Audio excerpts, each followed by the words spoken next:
Don't just live for tomorrow, or just live in yesterday.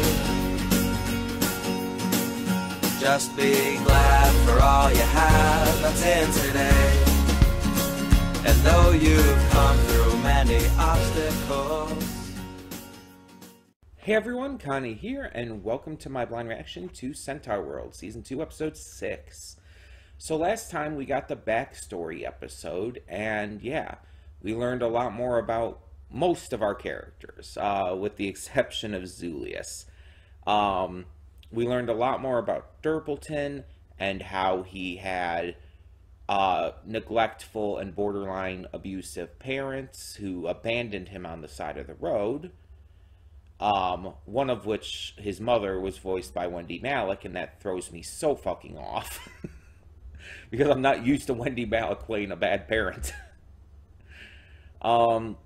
We got more information about Glendale, and how apparently her portal tummy is either sentient or just beyond her control, and kind of like, in a way, because magic, I guess, forces her to, you know, steal things to fill it up. We learn more about Ched and exactly why he hates the horse tars, aka centaurs trademarked. We learned about his, a bit of his past with them. And yeah, it's pretty interesting. We already knew about Wamawink. And again, Zulius, we never really got to find out more about him. So, as I said before, I do wonder if we're going to get more in that regard. Or if Zulius never just really had, like, this sad backstory like everyone else. But I am curious. Either way, we have 3 more episodes to go. This one, episode 7, and then the finale, episode 8. And yeah, everything this season is just leading up to the finale. It's just preparation, getting the armies of Centaurworld recruited, and all of that. As well as learning more about our characters, of course. So, just like Season 1, it is very focused. And just like Season 1, there are some shenanigans along the way. But it does have a focused plot and a thorough line that keeps it on track. Season 1's was obviously to get the different pieces of the key from the shamans and get to Water Baby again at the end. And this one is to recruit centaurs to fight against the Nowhere King. And yeah, again, it seems to be accomplishing this extremely well. And I'm very much interested to see how they continue this trend. And just what else there's going to be. There's apparently going to be like some kind of party with the Moltars and the Badgertars and all of that. That was set up as well. That could probably help with recruiting too. Maybe get some other people to go to that. I think they called it a hootenanny, like you know, typical Southern party term and all. So I think that's going to be what leads into maybe getting some more allies and everything for the battle against the Nowhere King. And other than that, I don't really know where else they're going to go at this point. But then again, I don't know like too much else about Centaurworld itself and like how many other races and everything are around. I don't know. But I'm excited to see. This series has been fantastic. Both seasons, well, for Season 2 so far, has been wonderful and just really funny, really entertaining. And I heard some people had said, like, Season 2 is not as good, and it's like, are you kidding me? Season 2's been just as good as Season 1. I wouldn't say better, but just as good. Like, come on, really? Like, it's been just as funny, just as on point with the jokes and humor and meta and seriousness at times. There's a honk out there. It's been wonderful. I don't understand how anyone could like look at this season and say like, oh, this season's so much worse, or just even not as good as season one. It makes no sense to me. But I don't know. I'm enjoying it at least. We'll see where it goes. Again, we got 3 more episodes, including today's, and that means we are getting close to the finale. The finale is like the length of 3 episodes, basically, about that. So it's going to be one hell of a sit down. It's basically like really short movie length. So it's going to be a really notable sit down to watch that, and that's going to be fun. But we'll cross that bridge when we get to it. For now, let's just focus on this episode. So, when the screen fades to black, pause this redirect and go to the description below. Follow the link to the reaction, and after you watch it, come back here to the redirect and resume play. Because after it fades to black and then fades back in, everything from that point forward will be my afterthoughts and will contain spoilers to the episode. So, that being said, thank you so much for tuning in, and I will see you at the reaction. And we are back, and we'll begin with spoilers in 3, 2, 1, now. You know what I just realized? Despite this episode being called The Ballad of Becky Apples, there were no songs in this episode. Like, did anyone else realize that? I think this is the first and only episode in this series where there are no songs. But it's also the first and only episode in the series so far where it's entirely in the human world. Like, Centaurworld isn't even shown in this episode. You see a couple characters from Centaurworld, like Comfortable Doug and Baton, or Baden, I guess, with a D. It sounded like he was saying Baton with a T, but I guess it's Baden. Either way, like, we saw a couple characters from Centaurworld, and obviously things were mentioned. Water Baby was obviously still here and everything, but we didn't actually see Centaurworld. The only song we got was the intro song. And it's like, it was barely even a song. It's just the last line of the song, really. But yeah, despite this being called The Ballad of Becky Apples, there was no actual ballad in it. There was no music. And I just kind of realized that after, you know, stopping the reaction and starting this redirect, these afterthoughts. That's wild to me. I wonder if it is just because this took place entirely in the human world and the singing is more part of Centaurworld's thing and everything. I wonder if that's kind of the reason that they went with. But that's so unexpected because this series is known for its music. It's a musical series. So and I even talked about music in the reaction. I talked about like, oh, after I finish this, I'll not only make like my favorite a list of my favorite songs from season 2, but probably a list of my favorite episodes from the entire series. I mentioned that in the reaction. Yeah, I somehow did not realize until afterwards that there was no songs, there was no music in this one.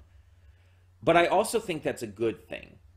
This episode was extremely serious, extremely important, and extremely focused. And I really think that's going to I really think that's going to kind of leave a mark.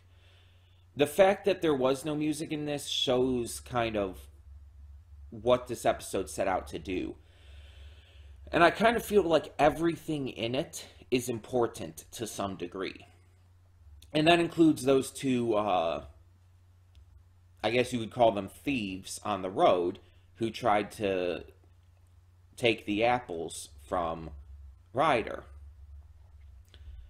I feel like they were, I feel like they're probably going to come back, even if just once and even if in a small role. I don't feel like that was a one-time thing. that the scene was just not written that way. It didn't come across as like, oh, they're just here for some little gag.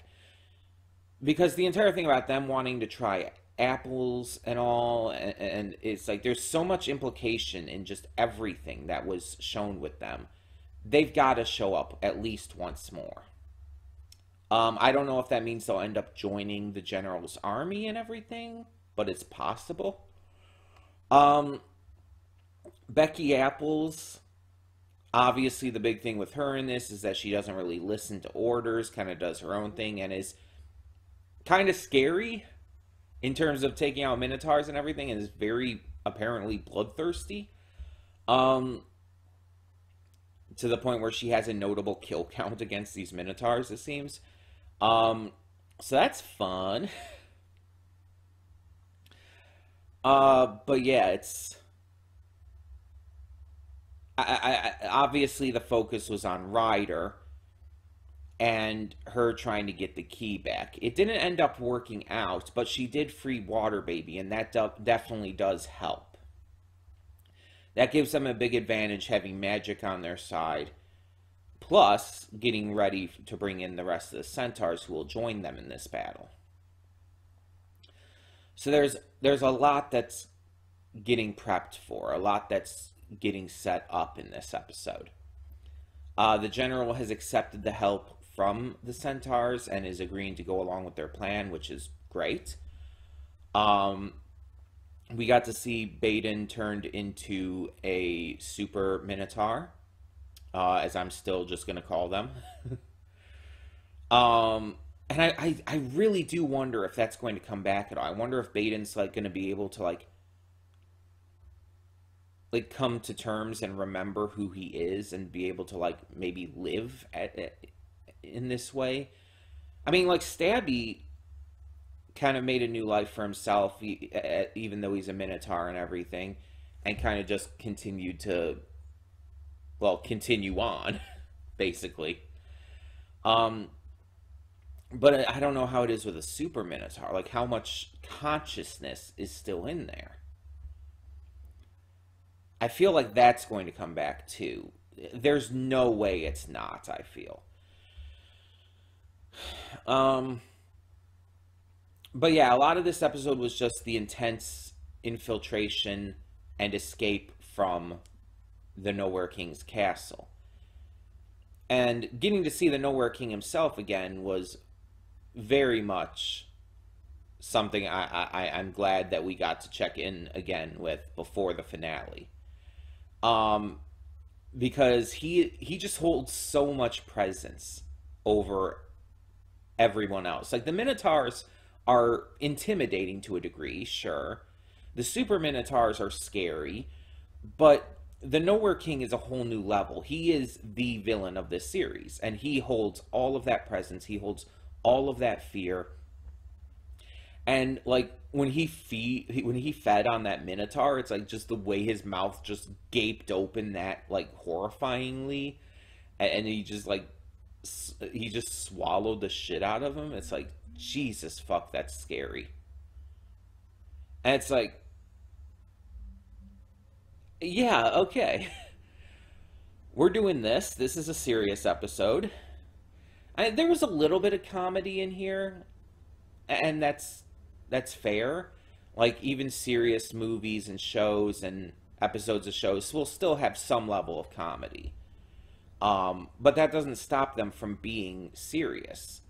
That comedic bit is just there to kind of, like, you know, break some of the tension of things. Because if it was all entirely serious with no comical relief at all, like, it wouldn't have anything appealing about it. It would be just too depressing to the point where it's unenjoyable to watch at all. Like, even Full Metal Alchemist Brotherhood with the Nina and Alexander episode, they added in some goofy fun and everything. And granted, that was also to get you attached to Nina and Alexander before Nina's father, Shao Tucker, did one of the most evil things imaginable. I'll leave it at that. If you know, you know. If you don't know, you should know. Watch Full Metal Alchemist Brotherhood. Just do yourself that favor. It is that good of a series. um, but yeah, even that episode, as serious and important of an episode as it is, still had comedic moments in it to lighten the mood, and again, to get you attached to the characters and everything.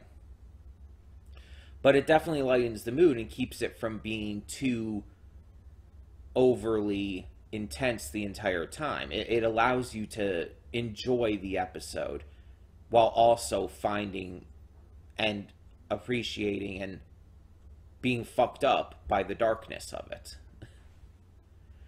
So you can have both. It is possible. But yeah. Now we only have 2 episodes to go. We have episode 7 and episode 8. And again, episode 8 is like triple length. That's gonna be a big experience, and we're definitely gonna get a lot in that episode. We're gonna get a lot of answers. We're gonna get a lot of big important stuff, and obviously we're gonna get the final battles of everything. And I could see like some people maybe wishing that there was more to that, or whatnot. But with this being a 2-season show, I don't know if that was initially intended, or if there was plans for more. But with the nature of this show, I feel like it works. You don't need to spend too much time on that, but as long as you do give it some time and give it the attention and importance it deserves, and with a triple length episode, basically short movie length, I think that's fair enough. But we'll see how it's actually handled in terms of the pacing and everything of the episodes. And I don't even know what's going to happen next episode still, too. So there's still that to take into account. Because, again, this episode was entirely focused on the human world. We have no idea, like... I assume this next episode is going to be entirely focused on Centaurworld and show, like, what they're doing during this time. And then it's all going to come together in the final episode. That's what I'm expecting. But either way, tell me in the comments below, what did you think of this episode of Centaurworld? And for now, I'm Connie, and I'm signing off. See y'all next time.